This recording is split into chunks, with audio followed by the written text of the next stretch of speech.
dia, Nabi sendiri ngaku khairukum li ahli. Laki-laki yang paling baik bukan yang paling kaya. Laki-laki yang paling baik bukan yang paling ganteng. Laki-laki yang paling baik kepada istrinya. Wa ana khairukum li ahli, dan aku adalah orang yang paling baik kepada keluargaku. Inilah laki-laki yang baik, yang paling baik kepada istrinya. Betul, Bu? Nampaknya nggak setuju. Nabi nggak pernah memanggil ya Aisyah, dia panggil ya Humaira. Humaira artinya orang yang kulitnya putih kena cahaya matahari kemerah-merahan. Lebih kurang ya seperti ini. Putih kalau kena cahaya matahari kemerahan. Ustaz Somad, ya boleh saya panggil istri saya ya Humaira, wahai engkau yang putih kulitnya kemerahan? Boleh. Tapi dia nggak putih, Pak Ustaz. Ya nggak apa-apa, untuk menyenangkan hatinya. Nggak boleh terlalu jujur. Pulang-pulang, ya Hajar Aswad.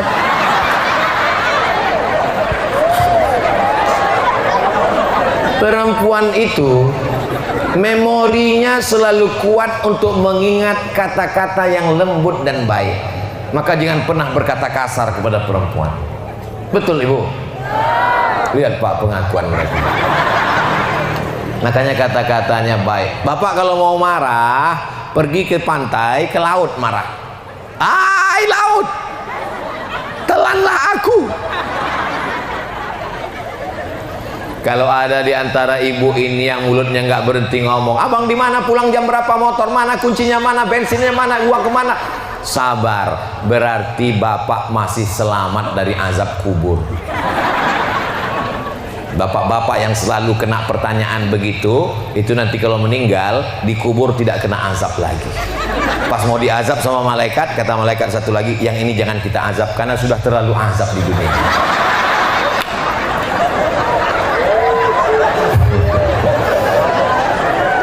Di balik senyum yang cerah ada perasaan yang getir. Saudara yang dimuliakan Allah Subhanahu wa taala, ada namanya Habib Bagil. Habib Bagil cerita ke saya, kata dia, Ustadz Somad, di Yaman itu ada satu sumur. Di dalam sumur itu ada penunggunya jin tua. Tiba-tiba ada seorang perempuan nyuci nimba air. Karena nimba air timbanya besar, perempuan ini jatuh ke dalam. Jatuh ke dalam, datang suaminya mencari, mana istriku, dijatuhkannya timba, dia timba. Pas dia timba maksudnya mau menarik istrinya, naik jin penunggu sumur itu naik ke atas. Jadi orang ini bertanya, kamu siapa? Aku penunggu sumur ini sudah ribuan tahun. Kenapa kamu naik ke atas? Aku nggak tahan istrimu merepet terus di bawah. Kamu kok tahan, kata dia. Inilah suami yang soleh, yang baik. Kenapa? Selama kata-katanya itu menyelamatkan. Karena kalau tidak mereka ngomong begitu, bapak akan larut. Apalagi maksiat sekarang luar biasa. Main HP terus, siapa yang dilihat di situ? Selama mereka masih ngomong, insya Allah bapak akan selamat, Pak. Betul, Bu? Lihat setujunya mereka. Jadi kenapa ibu-ibu ini selalu hadir pengajian Ustadz Somad? Karena Ustadz Somad itu selalu mewakili perasaan hati mereka. Masya Allah, tabarakallah. An-Nisa imadul bilad.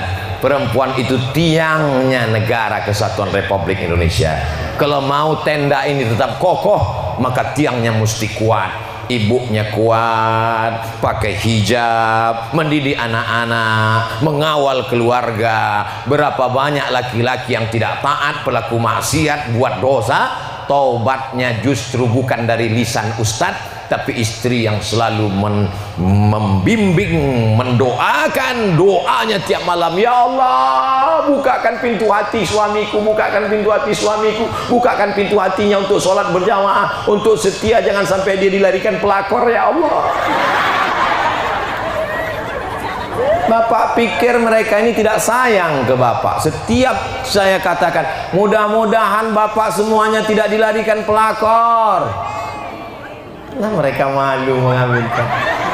Padahal dalam hati mereka, amin. kalau ngomongnya mereka, wah suami seperti kamu ini dulu ketika aku belum nikah waktu masih kuliah banyak yang mau. Kalau seperti kamu ini yang lisut, yang kering, tapi dalam hatinya yang paling dalam, sehatkan dia ya Allah. Dialah orang yang nanti ketika di surga, surga itu terasa hampa kalau dia tidak ada ya Allah. Lihatlah dari bunyi soraknya, itulah hati mereka ya Allah. Nah, itulah 5 yang saya sampaikan. Nanti kalau ada yang nanya, ada 5 poin. Yang 5 itu apa? Aku nggak ingat, panas sekali, lupa payahnya. Udah aja, tinggal putarkan aja video itu insya Allah. Ini ada beberapa pertanyaan yang saya mau jawab, mungkin lebih nanti 60 menit. Boleh? Sholat di rumah apakah sama pahalanya dengan jamaah di masjid pada COVID-19? COVID udah pulang, nggak ada alasan lagi nggak ke masjid. Bapak kok nggak pernah ke masjid? COVID, kata COVID aku udah pulang. Dulu sebelum COVID datang, tidak salah kan COVID. Sekarang COVID udah pulang, COVID juga. Kata COVID dikit-dikit aku, dikit-dikit aku. COVID sudah berlalu. Laki-laki yang soleh sholatnya di masjid. Laki-laki sholat di rumah, laki-laki solehah. Nanti ibu tinggal kasih tahu bang, abang kelihatannya laki-laki soleha. Kalau perlu adik-adik, anak-anak muda, kalian buatkan baju kaosnya ya. Nanti pergi ke sablon, tulis belakang. Laki-laki soleh, sholat di masjid. Laki-laki soleh, sholat di rumah, laki-laki soleha. Tapi baju kaos itu jangan bawa ke masjid. Karena kalau kalian bawa ke masjid, orang sholat di belakang, dia lihat, dia senyum. Nabi selesai sholat, Assalamualaikum warahmatullah, Assalamualaikum warahmatullah.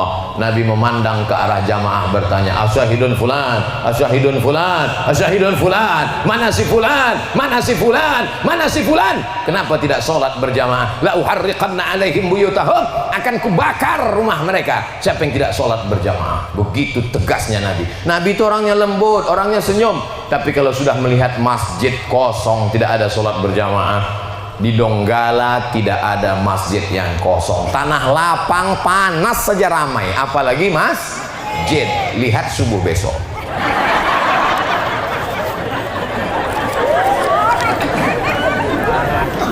Sejak usia berapa seseorang boleh haji dan umroh? Saya mau pergi umroh. Anak saya yang pertama kelas 4 SD, anak yang kedua Sami nanti berarti bulan tahun. Lalu saya bawa dia umroh, umrohnya sah. Tapi nanti kalau dia sudah akil balik, dia nanti haji lagi. Saya lahir 1977. Pertama kali berangkat haji tahun 1992. 77 ke 92 berarti saya berangkat umur 15 tahun. Saya berangkat haji umur 15. Jadi sah karena sudah akil balik. Saya ditanya, kamu sudah akil balik? Sudah. Kita berangkat haji. Oke. 92 ONH, ongkos naik haji 7 juta. Langsung bayar, langsung berangkat. Setelah saya berangkat ke Mesir tahun 2000, umur 23 tahun, 2000, 77, 2000, umur 23, saya berangkat lagi. Untuk haji yang kedua itu tidak lagi haji untuk saya, karena saya sudah berangkat haji. Jadi bapak ibu yang membawa anaknya yang sudah akil balik, maka hajinya sudah gugur wajib hajinya. Bagi yang belum, maka dia nanti setelah akil balik berangkat sekali lagi untuk menggugurkan kewajiban haji pada dirinya. Tapi hajinya dan umrohnya tetap diterima Allah Subhanahu wa ta'ala. Pahalanya untuk orang tua. Bagus dididik anak-anak cepat berangkat. Bagusnya, ya. Apa bagusnya? Saya berangkat kelas 2 SMP 92. Ketika setelah pulang, saya nggak berani dekat sama cewek. Karena dikasih tahu, nanti kalau masa Pak Haji pacaran. Jadi cewek pun takut mau dekat. Jangan dekat sama Somad, dia udah haji. Nah, ini jadi pendidikan bagus. Nah. Apa hukumnya berwudu ketika sedang azan? Sementara kita pun harus menjawab azan. Menjawab azan kan nggak mesti berhenti. Tekan keran. Allahu Akbar, Allahu Akbar, Allahu Akbar, Allahu Akbar. Asyhadu an la ilaha illallah, asyhadu an la ilaha illallah. Kalau mau ditunggu, mau khusyuk, bagus. Kalau sambil berwudu dia menjawab azan, juga tidak masalah. Ini tidak terkait masalah antara batal membatalkan atau makruh. Maka dua-duanya baik. Yang penting menjawab azan. Jangan azan berkumandang hayya 'alas salah.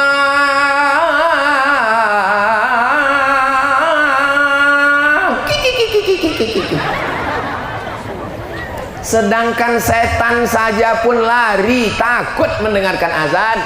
Buka kitabnya dalam Sahih Bukhari. Ketika azan dikumandangkan, setan lari terbirit-birit, wa 'alaiha duratun, terkentut-kentut. Setan ketika mendengar azan lari ketakutan. Tiba-tiba ada orang Islam ketawa cekikikan. Kata setan, yang sebetulnya setan ini aku apa dia? Setan pun hilang kesetanannya. Melihat manusia sudah seperti orang yang tidak menjawab seruan azan dikhawatirkan matinya su'ul khatimah, kata Imam Al-Hafiz Jalaluddin Abdurrahman As-Suyuti. Makanya kalau sudah azan berkumandang, kalau ada yang ngajak ngomong